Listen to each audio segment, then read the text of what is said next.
Magandang araw sa inyong lahat. Ako si RJ Galyandes mula sa BS Cream 3-3 at ngayon ay tatalakayin ko ang iba't ibang pamantayan ng kwalifikasyon para maging Fire Officer 1 sa Bureau of Fire Protection.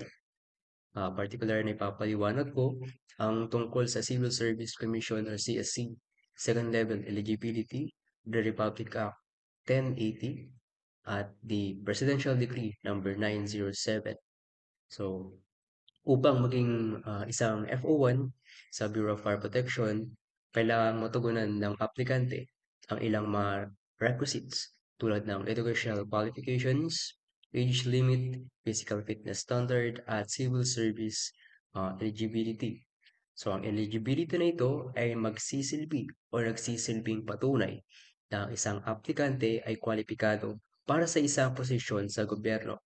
So, ngayon, tatalakayin ko ng mas detalyado ang bawat isa. So, ang presentation na ito ay pinamagatang Understanding the Qualifications Standards for Fire Officer 1 or the FO1 of CSC, Second Level Eligibility RA 1080 and PD 907. So, ang una kong tatalakayin ay ang CSC Second Level Eligibility. So ano nga ba ang CSC Second Level Eligibility? So, ito ang sinabi dito, the CSC Second Level Eligibility is awarded to individuals who pass the Career Service Professional Examinations, which is conducted by the Civil Service Examination or CSC.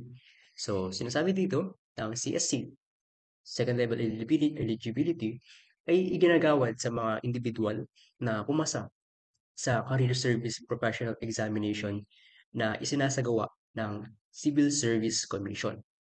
So, karaniwang kinakailangan ito para sa mga posisyon sa gobyerno. Ayan, dito. This exam measures an applicant's knowledge, skills, and reasoning abilities, ensuring they meet the standard for second-level government positions. So, ano nga ba yung mga second-level government positions? So, kaya na professional, technical, and supervisory roles. Ito yung mga police officers, fire officers, and other uniform personnel. So, yun. Uh, sinasala nito yung mga aplikante batay sa kanilang kaalaman, kasanayan, at kakayahan. So, ito ay ah, isa ring alternative na paraan para sa mga hindi kwalipikado sa ilalim ng RA 1080 at PD 907. So, halimbawa ng um, CSC 7 level eligibility ay ito. Example, one took the Career Service Professional Exam in 2022 and passed it. So, kahit hindi siya kwalipikado sa um, ilalim ng RA 1080 or UPD 907, pwede pa rin siyang maka-apply or pwede pa rin siyang mag-qualify dahil sa pagpasa sa CSC second level eligibility para maging Fire Officer 1.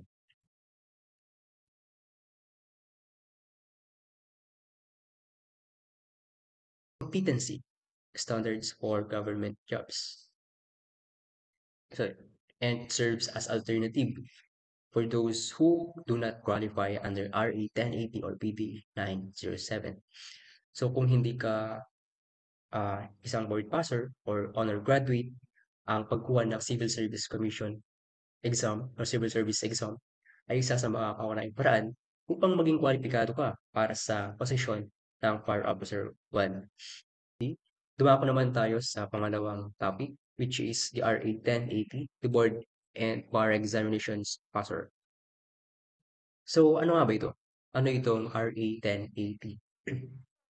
So, the RA 1080 grants automatic civil service eligibility to individuals who pass board or bar examination conducted by the PRC, or the Professional Regulation Commission, or the Supreme Court. This means that licensed professionals do not need to take civil service exam to qualify for government service, instead passing A PRC licensure examinations or the bar exam already makes them eligible.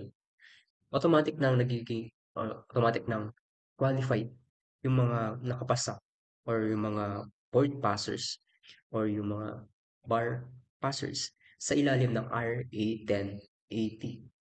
So, sunod naman is paano naman ito nakakatulong? Paano nakakatulong ang RA 1080 or Board and Bar Examination Passers?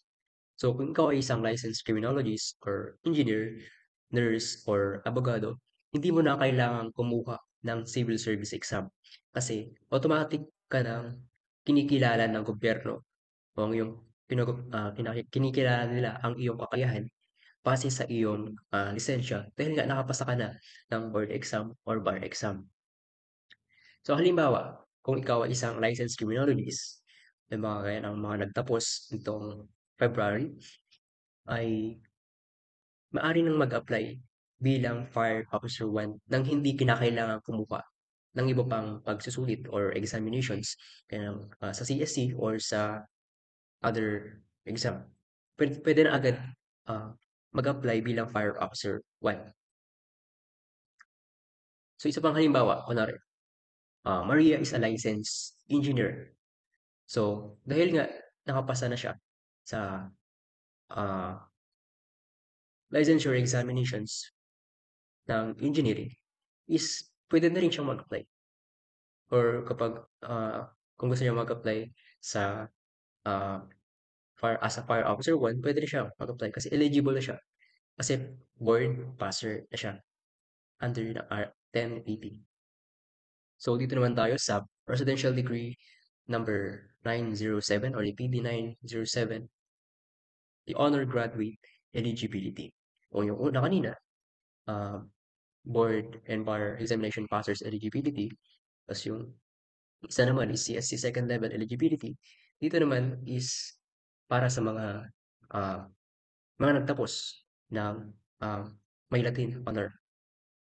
So dito sa PD Presidential Decree number 907 ay nagbibigay ng automatic na civil service eligibility sa mga nagtapos ng may karangalan tulad ng summa cum laude, magna cum laude, at cum laude.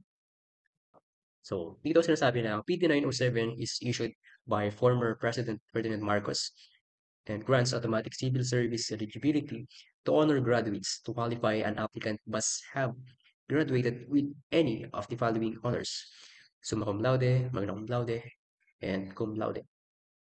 Pero, sabi na, however, the honor must come from duly recognized college university in the Philippines. So yan, recognized college or university.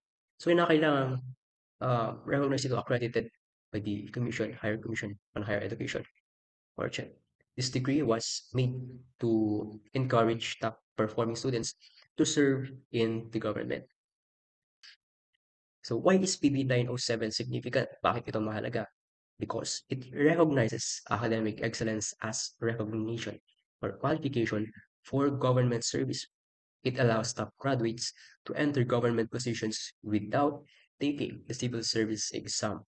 It provides a shortcut to employment for deserving honor graduates.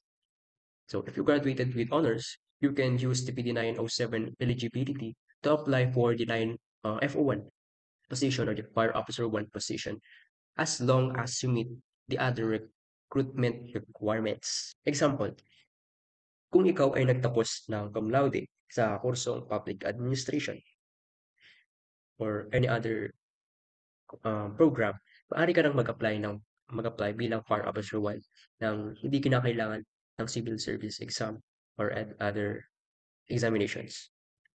Ayan. So, ayun ang Presidential Decree 907, eligibility for honor graduates.